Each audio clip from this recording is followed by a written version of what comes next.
Lorna Slater is the co-leader of the Scottish Greens and the Minister in charge of the deposit return scheme. Good morning to you. Good morning. I bring bad news this morning, Lorna Slater. Humza Yousaf has just been on Laura Kuenssberg's programme saying small operators, if he becomes the next First Minister, small operators won't take part in this scheme for the first year. Kate Forbes is on the front page of the Mail on Sunday this morning saying she's going to bin the scheme, and if the line had held up for long enough with Ash Regan, I think she would have told me, as she's told other people, she would pause it too.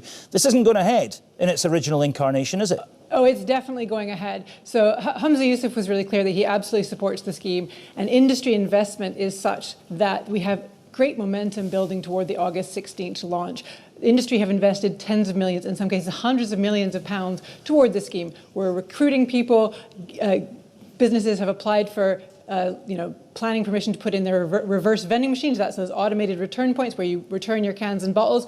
This system is absolutely going ahead. What Humza Yousaf mentioned is the current ask on the table from small producers is for a grace period to help them join the scheme at a time that's right for them, for the very smallest producers. And that is something that I have been discussing and considering very closely, because we're listening very closely to the needs of those small producers. Well, you say you're listening. This has been going on for years and years. They've got to sign up by Tuesday. Some of them have signed up already, and suddenly now you come in and say, all right, you get a buy for a year. It doesn't look terribly well coordinated, does it?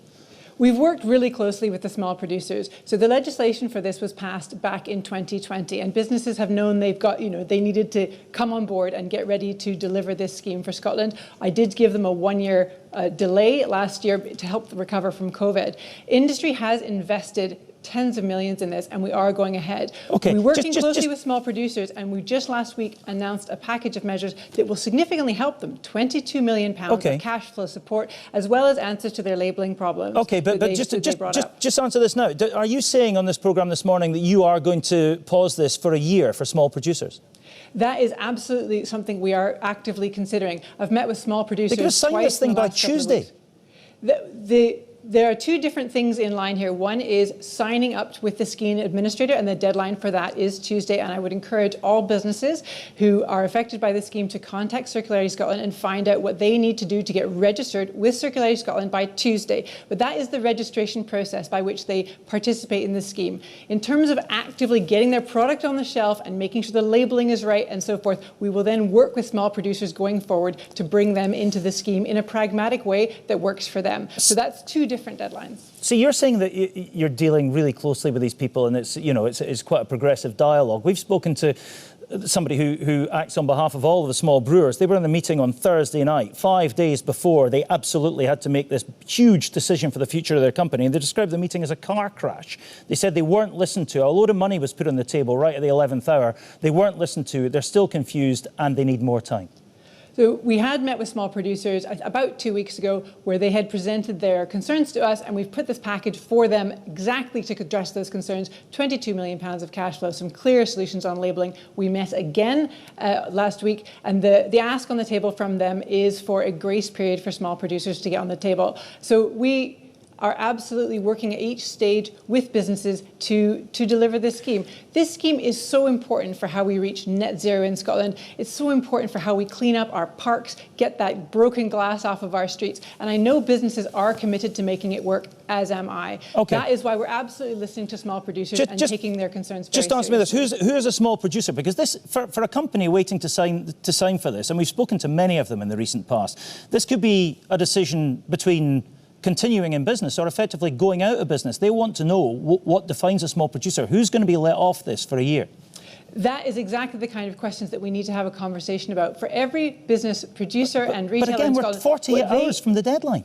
These businesses need to contact Circularity Scotland and have that one-on-one conversation about what's right for them. Every business in Scotland is slightly different and has different needs. And Circularity Scotland is very keen to speak to those businesses who haven't yet had that conversation and find out what they need to do. And I absolutely encourage them to do that. Circularity Scotland will be able to help them through that.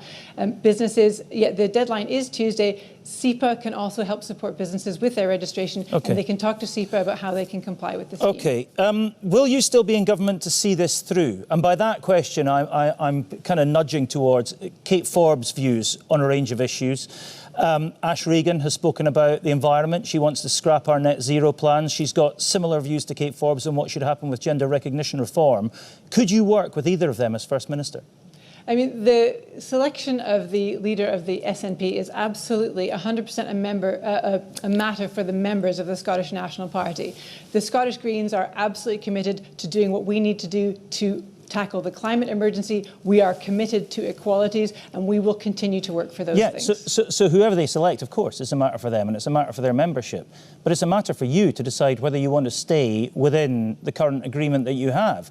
Could you sit and break bread at a cabinet table with a First Minister who doesn't believe in gender recognition reform and, in the case of Ash Regan, doesn't believe in our climate targets?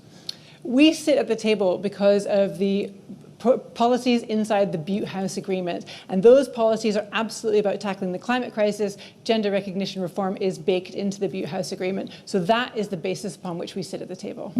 But my question still stands. Could you sit and have dialogue with the First Minister who has spoken, as Kate Forbes has done, on some of her social beliefs?